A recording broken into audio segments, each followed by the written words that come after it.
কোথায় যে আছে এই শয়তানগুলো আমি বহু খুঁজি, কিন্তু ওদের কোনো হুদিস নেই। বিশেষ করে এই কাউন্টার টেরোরিজমের এই যার সন্তান আসাদুজ্জামান, এরে আমি যদি কোনোদিন সত্যিই পাই, ওরা আমি আরেকবার মুসলমানই দেব। ও শয়তান নামে মুসলমান, আমার মনে হয় মুসলমানই এখনো দেওয়া হয়নি। তাছাড়া এইরকম খারাপ কথা বলতে পারে। আমি যাই হই, আমার অপরাধও থাক, আমার নামের আগে একটা আলেম লেখা আছে না? কি ওখানে দেখতে পাচ্ছেন না মাওলানা মুফতি লেখা নাই? আমি যত খারাপ হয়, আলেমরা কিয়ামতের দিন আল্লাহ নিজে বিচার করার সময়ও ঢেকে নেবেন, জনসম্মুখ থেকে আলাদা করে ঢেকে তার কাছে জিজ্ঞাসা করবে, এই এই অপরাধ করেছিলি? স্বীকার করার পরে বলবে, যা গোপনে মাফ করে দিলাম, কাউকে বলবি না। এত সম্মান দিয়েছে আল্লাহ নিজে। আর এই শয়তানগুলো, ওরা আলেম পেলে মনে হচ্ছে মানে সে খ্যাপা কুকুরের মতো হয়ে গেছে। অন্য মানুষকে তো টর্চার করতো, হুজুর পেলে ওর টর্চার আরো বেড়ে যেত। কি করলেন আপনি এগুলো করে? এখন তো নিজের বাড়িও থাকতে পারেন না, দেশেও থাকতে পারেন না, কোথায় আছে শয়তানও জানে না।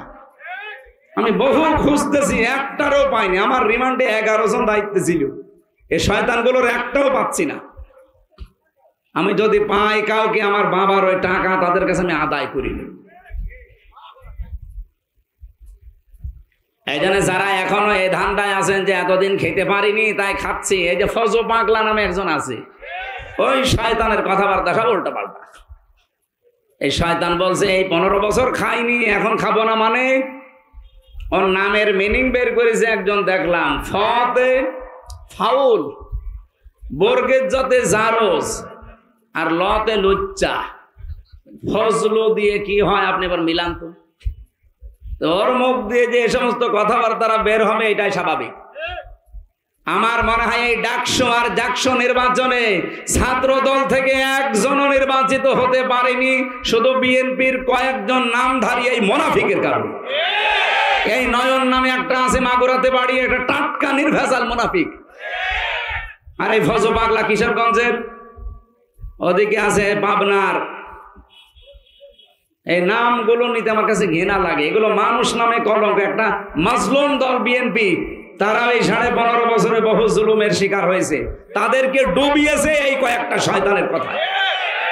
মানুষের মনের ভেতরে ঘৃণা তৈরি হয়েছে। 28 জন মানুষ পাশ করেছে ঢাকা ভার্সিটিতে, একটাও এরা নেই। 23টা হয়েছে শিবিরের, আর 5টা হয়েছে স্বতন্ত্র। আপনি কি করলেন এতদিন রাজনীতি করে বলেন? শিবিরের যে সে ভোট পেয়েছে প্রায় 14,100, ছাত্র দলের যে ভোট পেয়েছে মাত্র 5,100। এখনো পর্যন্ত মানুষগুলো যদি তারা বিবেককে কাজে না লাগায় যে কি কারণে আমরা হারলাম দেখি তো। না, ওরা এখন দোষ চাপিয়ে দিচ্ছে যে ছাত্রলীগ ভোট দিয়েছে শিবিরকে, এই কারণে তারা জিতে গেছে। আপনার কাছে কি মনে হয় ছাত্রলীগের চাইতে জাতীয় দল যিনি আছেন ছাত্র দলের, সে যদি 5,000 পায়, শিবির পেয়ে সে 14,500 মনে করেন, তাহলে কত কম বেশি হচ্ছে? 9,500। তো সেখানে 5,000 বাদ দিলাম, এখনো কয় হাজার থাকছে? 9,000। 9,000 এত নিষিদ্ধ করার পরেও যদি ছাত্রলীগ 9,000 ভোট দিতে পারে, তা বিএনপির রাজনীতি করার দরকার কি? তাদেরকে ডোবাতে, এই দেশ থেকে বিদায় করার জন্য একটা সূক্ষ্ম ষড়যন্ত্র চলছে। আমার সাথে তারেক জিয়া সাহেবের পিএস, তার বন্ধু গিয়াসউদ্দিন মামুন, সব এক জায়গায় ছিলাম আমরা 3 বছর। এই যে বাবর সাহেব স্বরাষ্ট্র প্রতিমন্ত্রী ছিল, বাইরে আমরা ফতোয়াবাজি করি, এ দল ও দলকে দেখতে পারি না, রাজাকারের ট্যাগ দেয়। আর জালেমরা এই 15.5 বছরে আমাদের সব এক জায়গায় রেখে তালা মেরে রেখেছে। থাক, এরপরও যদি আপনার হোশ না ফেরে, আগামীতে রাকশো চকশো আসতেছে, আপনি কিন্তু সে কি মারা খাবেন বলে যেন, আমি বাংলায় বললাম না, এইটা আসতেছে আপনার কপালে। এই জন্য সাবধান। আপনাদের পাশের জেলা বগুড়া, শহীদ জিয়াউর রহমান, আল্লাহ তাকে জান্নাতুল ফেরদাউস নসিব করেন। সেই লোকটা ভালো ছিল, কিন্তু তার আদর্শের উপরে এখন বিএনপির রাজনীতি আর চলে না। এরা সব এখন দাদাদের গোলাম হয়ে দাঁড়িয়েছে। দাদারা যা বলে এরা তাই করে। পিটানি এরা আসলে ভালোভাবে খায়নি তো। এ বাবর মিয়ারে জিজ্ঞাসা করেন গিয়ে কি পিটানো পিটিয়েছে বাবর। 17 বছর লোকটা জেলে ছিল, 17 বছর।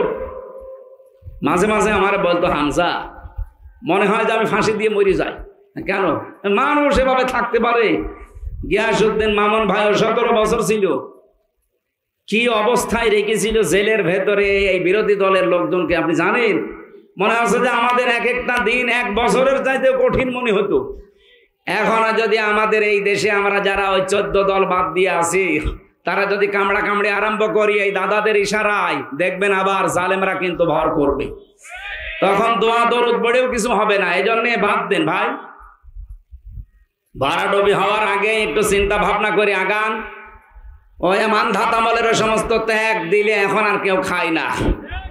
ওই রাজাকার আল বদর ওগুলো বাদ দেন। আশা করছে এটা রেকর্ড হচ্ছে তো, সারা দেশে যাচ্ছে, ওদের বিবেকের আয়নায় একটু ওরা দেখবে। এরপরও যদি ডুবতে চায় কেউ যাক, ডুবে যাক, আমাদের আর কিছু করার নেই। কারণ ইসলামের যে ওয়ার জোয়ার এবার এসেছে, আমরা বিশ্বাস করি আল্লাহ তার ইসলামকে এবার এই দেশে রাষ্ট্রীয় পর্যায়ে নিয়ে যাবেই। আমার জেলখানার 3 বছরের প্রতিদিনের তাহাজ্জুদের দোয়া ছিল এইটা। আমি মাজলুম ছিলাম, এটা বিশ্বাস হয়? বলেন বলেন। ইত্তাকি দাওয়াতাল মাজলুম ফাইন্নাহা লাইসা বাইনাহু ওয়া বাইনাল্লাহি হিজাব। মাজলুমের বরদোয়া থেকে বেঁচে থাকবা, কারণ মাজলুমের বরদোয়া আর আল্লাহর ভেতরে কোনো পর্দা থাকে না। যেহেতু আমি মাজলুম ছিলাম, আমি বিশ্বাস করি মাজলুমের দোয়া আল্লাহ ফেরত দেয় না। 3 বছরে বলেছিলাম, মাবুদ জীবনে যদি কিচ্ছু কবুল না হয়, অন্তত চর্ম চোখে একটু দেখার সুযোগ করে দিও যে 56,000 বর্গ মাইল তোমার কালাম দিয়ে চলছে। আমার বিশ্বাস এ দোয়া আলেমদের দোয়া, হাজারো আলেমে দোয়া করতো, তাদের দোয়া কবুল হয়ে গেছে। কথা বলেন, কথা বলেন। শুক্রবারও আমার হাতে হাত দিয়ে 18 জন মানুষ এসে বলছে, হুজুর এতদিন মানুষের তৈরি করা আইনের পক্ষে ছিলাম, আজকে থেকে আল্লাহর আইন আমরা প্রতিষ্ঠার জন্য আপনার হাতে হাত দিচ্ছি। আমি বললাম, কালেমা পড়ানো লাগবে? বলছে কালেমা পড়ানো লাগবে না, কালেমা জানি, এতদিন ভুল পথে ছিলাম। আল্লাহ রাব্বুল আলামিন বলেন, লা তাজিদু কওমান ইউমিনুনা বিল্লাহি ওয়াল ইয়াউমিল আখির ইওয়াদ্দুনা মান হাদ্দাল্লাহা ওয়া রাসূলাহ ইলা আখিরি আয়া। সূরা মুজাদালার শেষের দিকে আছে, হে নবী আপনি এমন কোন জাতি, কোন ব্যক্তিকে দেখতেই পাবেন না যারা আল্লাহ এবং আখিরাতে বিশ্বাস করে। এই মানুষগুলোকে আপনি দেখতেই পাবেন না যারা আল্লাহ বিরোধী, তাদেরকে তারা ভালোবাসে, মহব্বত করে। এখন কিন্তু সময় বাংলাদেশে অলরেডি এইটা চলছে। হয় আপনি আল্লাহর দলে থাকবেন, নাই শয়তানের দলে, মাঝখানে কোনো দল নেই। কথা বলেন না কেন? হয় আল্লাহর আইনের পক্ষে থাকা লাগবে, নাই আল্লাহর আইনের বিপক্ষে থাকা লাগবে। এদেশে যারা আল্লাহর আইন কায়েম করতে চায়, সে যারাই হোক, আমি আল্লাহর আইনের পক্ষে আছি। যারা আল্লাহর আইনকে বিশ্বাস করে না, এই জমিনে অন্য কোন মানুষের তৈরি আইন প্রতিষ্ঠা করতে চায়, সে আমার বাবা হলেও আমি তারে মানি না। এই জন্য দল এখন বাংলাদেশে 2টা, হয় আল্লাহর দল নাই শয়তানের দল, সে যে নামে আসুক। এখন আপনার বিবেকে কি বলে আপনি দেখেন কোন দলে থাকবেন। আমরা যেখান থেকে তেলাওয়াত করেছি, যেহেতু সময় কম, তাফসীর করতে হলে অনেকগুলো মূলনীতি অনুসরণ করা লাগে। তার ভেতরে অন্যতম হচ্ছে যে আয়াত থেকে কথা বলা হয়, ওই আয়াতের আগের আয়াত পরের আয়াতের সাথে সম্পর্ক কি। আজকের তেলাওয়াত কিন্তু আয়াত সূরা আরাফের 35-36 নম্বর আয়াত। আমাদেরকে আল্লাহ সতর্কবাণী দিচ্ছেন, ইয়া বানি আদম, হে বনি আদম সন্তান। আল্লাহকে বলেছেন হে মুসলমান সন্তান, হে মুমিন সন্তান না, হে বনি আদম সন্তান। এ বনি আদম বলতে পৃথিবীতে যত মানুষ আছে, সে যে ধর্মের মানুষ হয় হোক, সব আমরা আদমের সন্তান। এই জন্য এখানে যদি অন্য কোনো ধর্মের লোক এসেও থাকেন, বা আওয়াজ যদি আপনার কানে যায়, আমি আপনাকে আহ্বান জানাচ্ছি আসেন। নয়তো আবার কিয়ামতের দিন বলবেন, আল্লাহ তোমার আওয়াজ আমি শুনিনি, তোমার দাওয়াত আমার কাছে পৌঁছায়নি, এই জন্য তোমাকে আমি চিনতাম না। আপনাকে আমি আহ্বান জানাচ্ছি, ইয়া বানি আদম, হে বনি আদম সন্তান, ইম্মা ইয়াতিয়ান্নাকুম রাসূলুম মিনকুম, যদি তোমাদের কাছে আসে তোমাদের মধ্য থেকে কোন রসুল। গাইবান্ধাবাসী বলেন তো, এখন নবী রসুল দুনিয়ায় আছে? আল্লাহ এখানে রসুলুন বহু বচন দিলেন, তাহলে কেন? এখন তো রসুল নেই, তাহলে রসুল দেওয়ার কথা ছিল এক বছর, বহু বচন দিয়েছেন এই কারণে। নবী রসুল হয়তো এখন নেই আর আশা কিয়ামত পর্যন্ত সম্ভাবনা, কিন্তু কিয়ামত পর্যন্ত বিশ্ব নবী যারা আল্লাহর নবীর উত্তরাধিকারী নায়েবে রাসূল আসবে, তারা কারা? আলেমরা। বলেন বলেন। নবীজি বলেন, আল উলামা ওয়ারাসাতুল আম্বিয়া, আলেমরা আমার নবীর উত্তরাধিকারী ওয়ারিস। নবীজি যা করতেন আলেম বলে দাবি করলে তারে ওই কাজই করা লাগবে। আপনার বিবেকের কাছে আমার প্রশ্ন, গাইবান্ধাবাসী, এটা ইসলামের ঘাঁটি আমি জানি, সারা বাংলাদেশের ভেতরে দুইটা জায়গা ইসলামের ঘাঁটি বলা হয়, এটা গাইবান্ধা আর ওদিকে সাতক্ষীরা। কথা বলছেন এখন? আপনাদের কাছে একটা ডিপলি কথা না বললে আপনারা বুঝবেন, তারপরও বলছি, যে আলেম নবীর উত্তরাধিকারী, নবীজি সারা জীবন আল্লাহর আইনের পক্ষে কাজ করে, অথচ আপনি আলেম নাম নিয়ে মানুষের তৈরি করা আইনের পক্ষে কাজ করেন। আপনি আলেম না জালেম? এরকম জালেম দেশে নেই।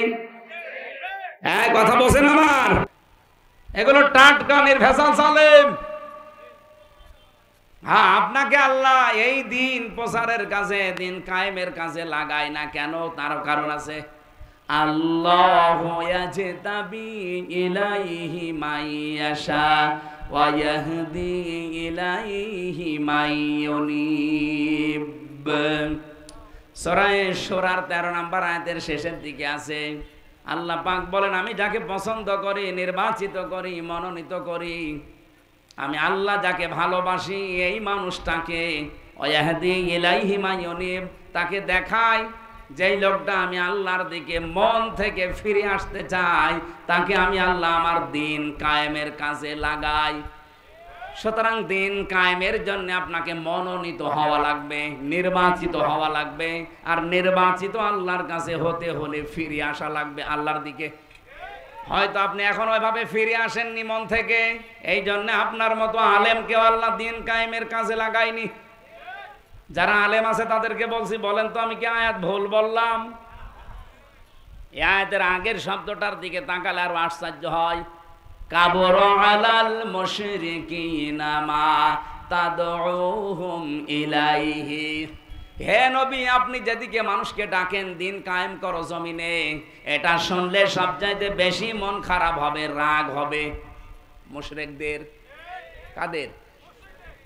আমরা তো দিন কায়েমের কথাই বলি নাকি আমার বাবার আইনের কথা বলি? দিন কায়েমের কথা বললে যারা বিভিন্ন ট্যাগ দেন যে জামাত ইসলামের লোক, এ রাজাকার, এ ধান্দাবাজ, এ রাজনীতি করে, আপনি বুঝতে হবে যে আপনার ভেতরে কোনো শিরিক আছে, আর শিরিক যে করে সে মুশরিক। দিন কায়েমের কথা শুনলে যাদের রাগ হয়, মন খারাপ হয়, আপনি বিশ্বাস করতে পারেন যে আপনি মুশরিক। বলেন তো, এ দেশে নেই?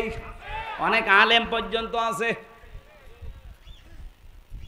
আমি আর নিচে নামলাম না। আপনাকে যদি সত্যি আল্লাহ ভালোবাসে, আপনাকে যদি পছন্দ করে পৃথিবীতে, তাহলে আপনাকে এড়া ঘোড়া থাকতে দেবে না। ইন্নাল্লাহা ইউহিব্বুল্লাযীনা ইউকাতিলুনা ফি সাবিলিহি সাফফান কাআন্নাহুম বুনিয়ানুম মারসুস। অবশ্যই আমি আল্লাহ ভালোবাসি তাদেরকে যারা সীসা গলা প্রাচীরের মতো ঐক্যবদ্ধ হয়ে আল্লাহর দিন জমিনে কায়েম করার জন্য সংগ্রাম করে, লড়াই করে। তা আপনি আয়াত সারা জীবন পড়ছেন, আমিও তো দেখছি, কিন্তু আপনি তো কাজে নেই। দিন কায়েমের জন্য আপনার কোনো ভূমিকা নেই। এ দোষ শুধু আপনার না, কারণ আপনি মন থেকে ফিরে আসেননি, এই জন্য আল্লাহ আপনাকে কাজে লাগায়নি। অথচ একজন সাধারণ মানুষ সেই ছোটবেলা থেকে দিন বুঝেছে এবং ইসলামী আন্দোলন করে এই কারণে যে জমিনে দিন কায়েম করা নামাজ রোজার মতো ফরজ। এই জন্য ওই মানুষটা দেখেন আপনার মতো আলেম না, কিন্তু দিন কায়েমে অ্যাক্টিভ, ও মন থেকে ফিরে এসেছে, এই জন্য আল্লাহ তাকে কাজে লাগিয়ে দিয়েছে।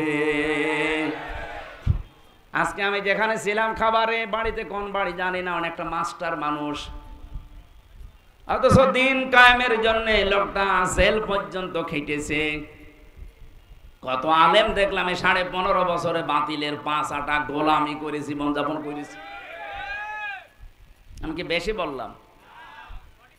আপনাকে আল্লাহ মনোনীত করেনি কারণ আপনার মন নেই।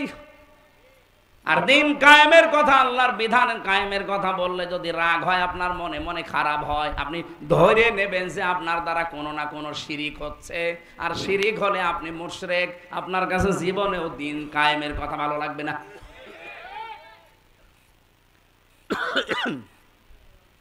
যেহেতু নবী রাসূল আর আসবে না, কিন্তু এখন আছে কারা? বলেন বলেন। সব আলেম না, রসুলুন বহু বছর যারা বিশ্ব নবী মুহাম্মদ রাসূলুল্লাহর আদর্শ অনুসরণ করেছে এবং পূর্ববর্তী রাসূলদের।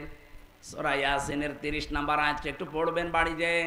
ইয়া হাসরাতান আলাল ইবাদি মা ইয়াতিহিম মির রাসূলিন ইল্লা কানু বিহি ইস্তাহজিউন।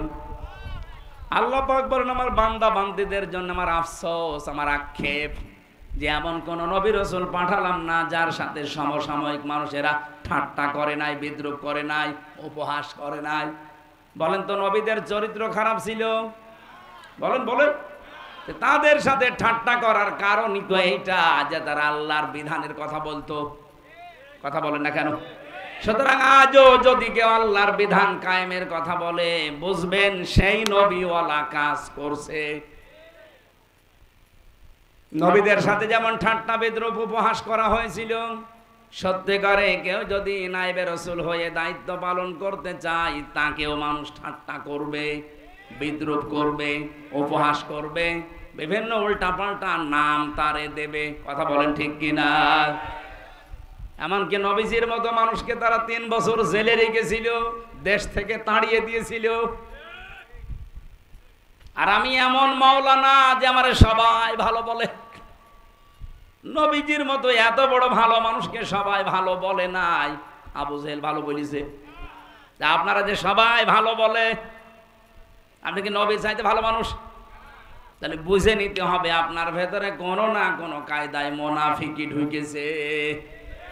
ইহুদিরা তো আপনাকে ভালো বলার কথা না, খ্রিস্টানরা আপনাকে ভালো বলার কথা না, মুশরিকরা আপনাকে ভালো বলার কথা না, তারা তো সব সময় আপনার পেছনে লেগে থাকার কথা।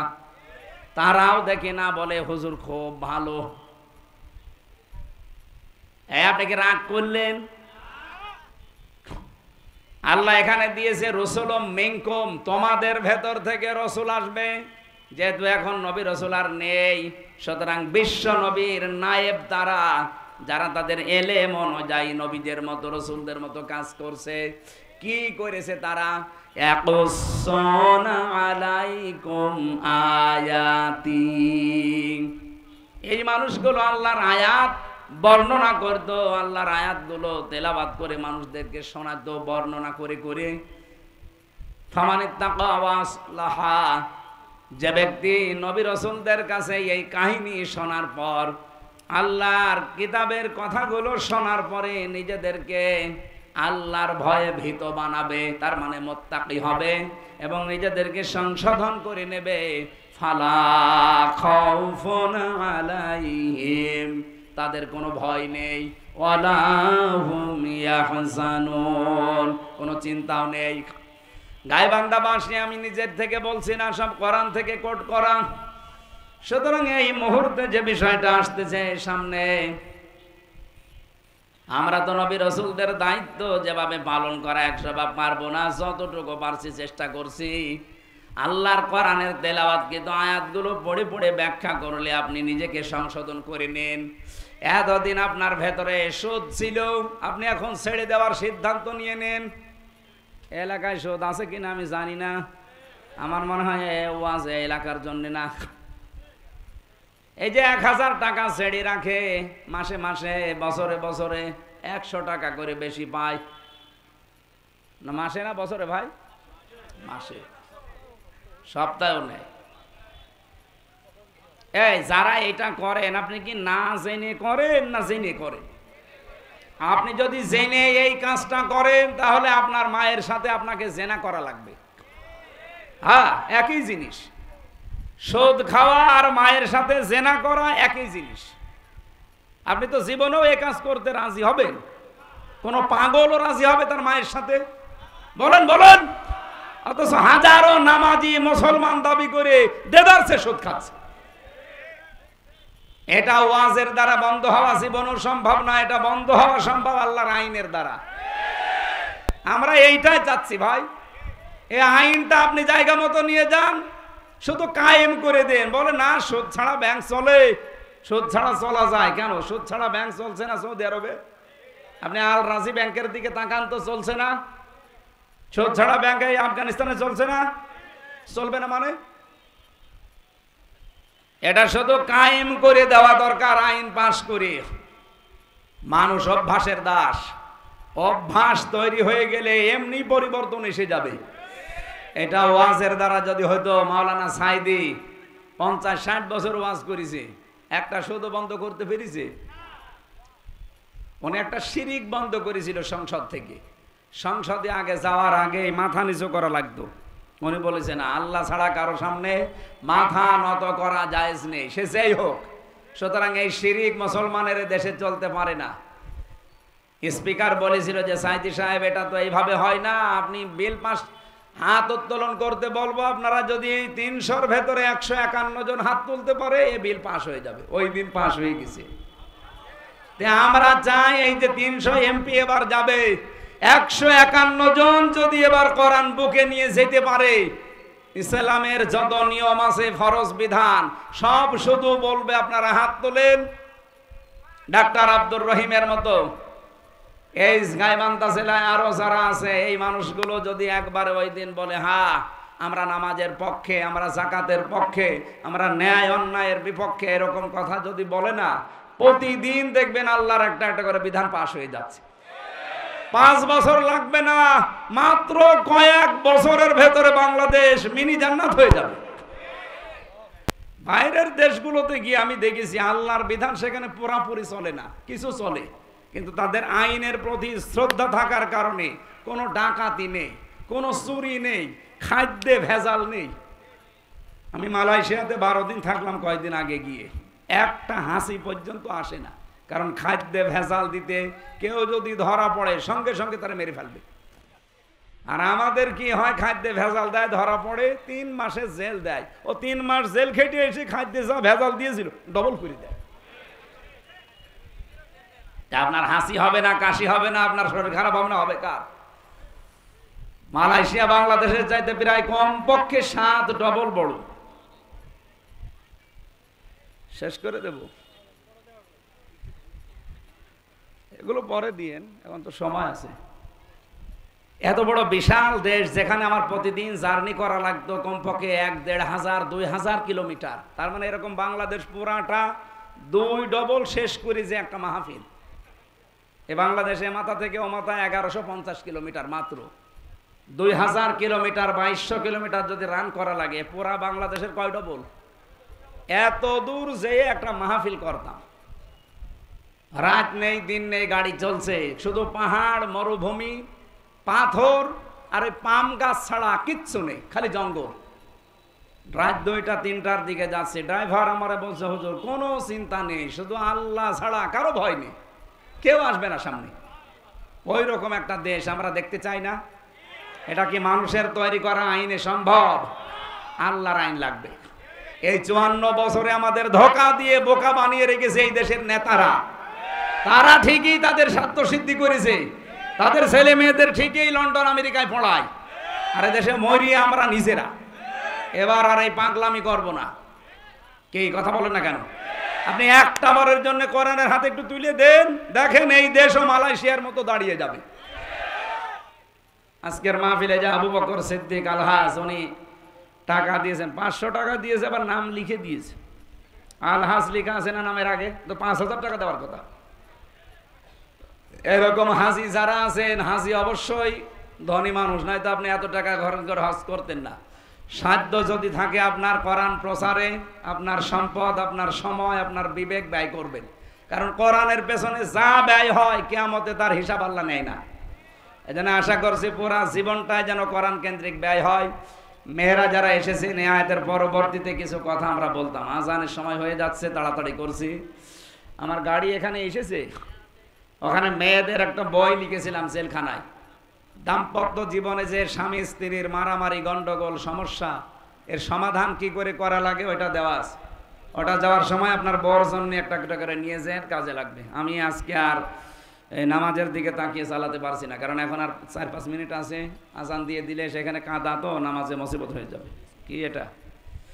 প্লে শ্রেণী থেকে 8ম শ্রেণী পর্যন্ত ভর্তি চলছে। কোন জায়গায় এটা? Global mission school and college, ইসলামী ও আধুনিক শিক্ষার সমন্বয়ে পরিচালিত। যদি পারেন এখানে খোঁজ খবর নিয়ে ছেলে মেয়েদেরকে পড়াবেন। আল্লাহ আমাদের কবুল করুন, আল্লাহুম্মা আমিন।